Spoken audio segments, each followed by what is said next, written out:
继续来看台北市的刑警大队，为106年开始到108年，强力来扫毒品。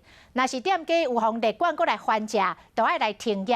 今年的10月，警方发现林森北路一间捌互列管的酒店，佮用毒品来成消费者，前往来搜索，当场就查到 K 他命等等的证物，除了罚款50万，嘛命令停业1年6个月。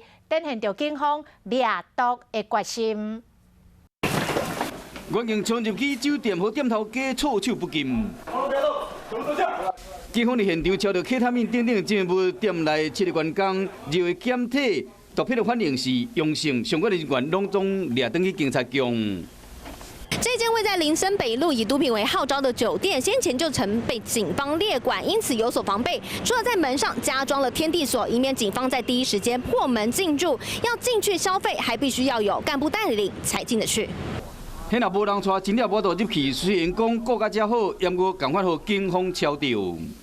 罚还新台币50万，并停止营业1年6个月。